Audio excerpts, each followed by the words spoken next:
If you're a designer, you could be developing some bad pricing habits. So today I want to go through 3 bad habits that you could be making and teach you how to solve them.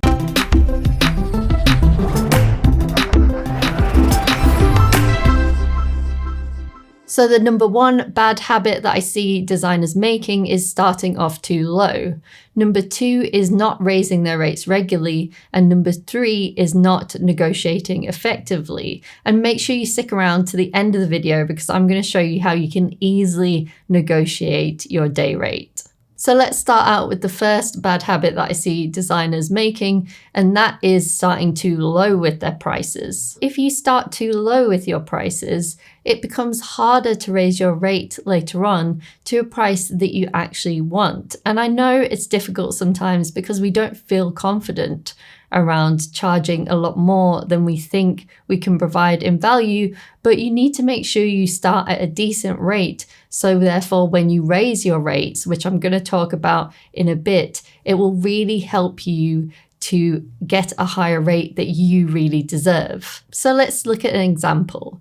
If you start your day rate out at $250 a day, you're going to find it harder to raise your rate to $500 a day because usually you can only raise your rates between about $30 and $50 each time you raise it. Otherwise, it seems like a lot to your client. So effectively doubling your rate, I think, would be quite difficult. So if you start at $250, you could probably maybe raise it to $350 at most. That's going to mean that you get really stuck on these lower rates. And I really don't want that for you. So what you should do is you should start out at a decent rate when you first start freelancing, even if you don't feel that confident about it. A trick that I used to use was I used to look in the mirror and I used to say my rate over and over again. And I think that this is what really helps you because then when someone asks your rate, you can really confidently say what your rate is. Please let me know in the comments below if you feel like you started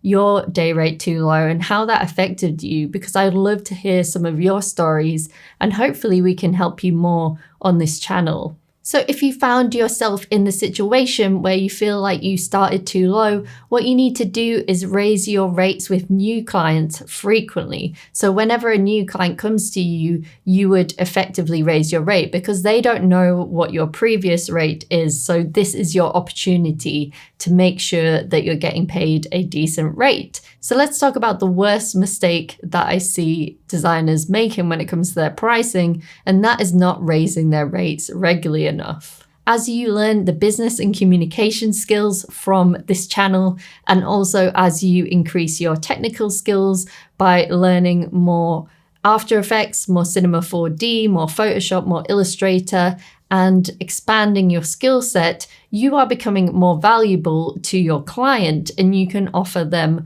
more value. So therefore you should be charging more. As we mentioned, you can raise your prices frequently with your new clients. And I'm going to show you how to test that later to make sure you're in the sweet spot.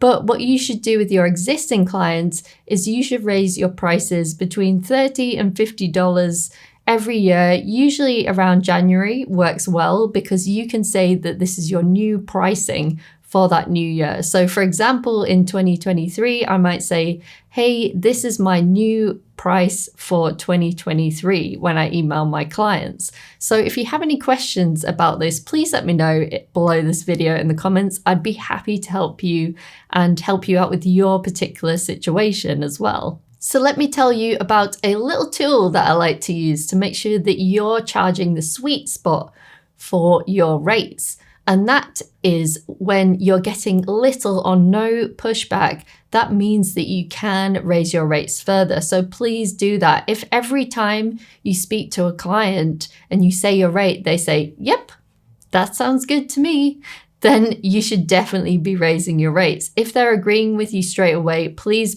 raise your rates. But if you're getting a little bit of pushback and negotiation every time you speak to a client, probably means you're kind of in the sweet spot because you want them to negotiate with you a little bit. If they're not negotiating, it really does mean that you are not charging enough. So let me know in the comments if this is you, if you feel like you get no pushback and you're going to raise your rates after watching this video. I would love to hear from you. So I always want to be completely transparent with you on this channel, and I want to tell you a little story about how I raised my rates and how I also had a bit of a funny conversation with a fellow freelancer of mine.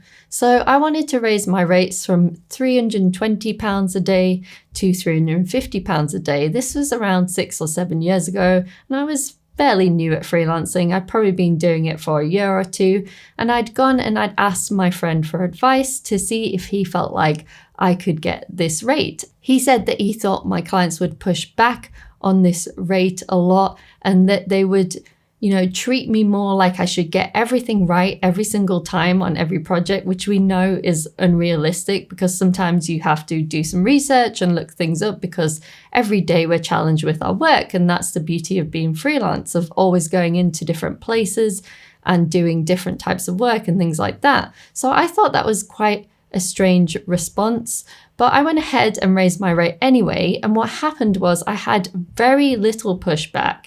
And the rate sometimes got accepted straight away, which we know if that happens, then you're probably not charging enough. So that probably means with some of the companies, I could have been charging a little bit more.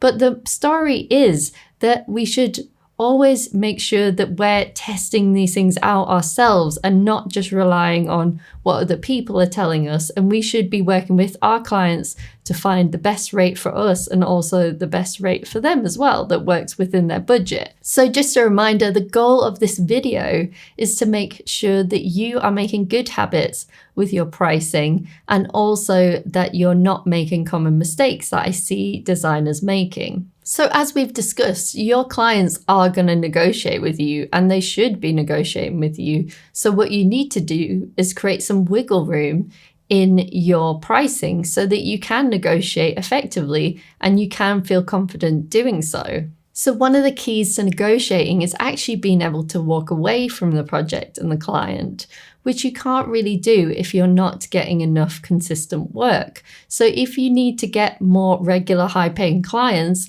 why not download our free course? The link will be below this video in the description, and that will help you to get your next client in just 5 days. And it will help you to develop some skills so that you can get more regular clients and you can feel like when you're negotiating that you can walk away if they can't pay you what you deserve. So how does it look to ask for a bit more with a project-based fee? Well, you should be asking for at least 20% more than you think it will take anyway, because rarely have I ever worked on a project where we haven't had extra revisions or needed extra time. So if you're charging a project fee, you must add at least 20%. And if you know it's working with a client who has given you lots of revisions in the past or been a little bit difficult, then you should potentially add even more onto what you think it will take you, because this is really going to help you when you come to the revision stage of the project. And it's also going to help you in negotiating, because if you ask for more than you actually think it will take to make and more than you need, then you're going to have this little bit of wiggle room in there, which is great. When it comes to project fees, usually it is best to know how long the project will take and what is involved and work out your project fee from that. But this can be difficult when you're first starting out with project fees. So I always recommend using your day rate and timesing it by the amount of days that you think the project will take, and then add that 20% at least onto the end. And then this is how you can start to work out your project fees. You should use an app such as Toggl to track your time. So eventually you can work out your project fees based on the type of project it is and how long it takes you, and not based on your day rate, but on the actual project fee itself.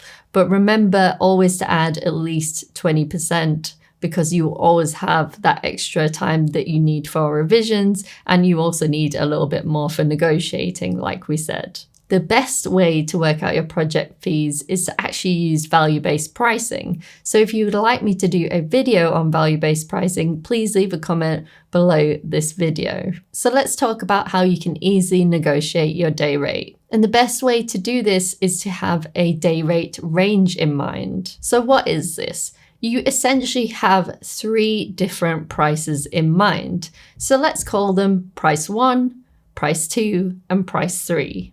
So price 3 is the price that you've worked out that you actually need to run your business successfully. And then you're going to put a little bit more on top of that to make your price 2. And this is the price that you actually want, because it's a little bit more than you actually need to run a successful business. But what you're actually going to do then is ask them for your price 1, which is even a little bit more than your price 2, because what this does is it gives you a little bit of negotiation room with your client. So if they say yes straight away, you're obviously very, very happy because you've got much more than you actually need.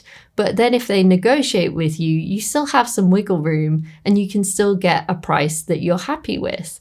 And then price 3 is what you absolutely must not go below, because if you do, this is the price you've worked out that you need to pay your expenses and you need to run your business successfully. So if you're going below that, then you're probably not running your business in the best way and you might get into some trouble later on. So I would recommend never going below this price in negotiating. There's a few small places where you might do this. For example, if you've worked out over the year how much money you need to make to run your business successfully and to pay all your expenses and things like that, and you've already hit that goal, then potentially you could take on some projects that are a little bit lower than your base rate. But I would consider these more personal projects. So it could be for something like a small charity or doing some personal projects and things like that. But you absolutely usually mustn't go below your base rate unless, like I said, you have hit that financial goal for the year and you know that you're going to be okay because you've worked out all your expenses and things like that. So that's why it's good to have this day rate range in mind, because you know exactly when you can negotiate and you can feel confident doing so because you know when you need to walk away from the project. And usually because you've added a little bit more, you're really happy with the rates that the client gives you, even if they do negotiate with you a little bit. So now you know what mistakes to avoid and what bad habits designers usually make when it comes to their pricing, but how do we work out what to charge in the first place? Well, in this video, I teach you how to work out your day rate easily, and make sure you download our free course to get your next high-paying client. The link will be below this video in the description.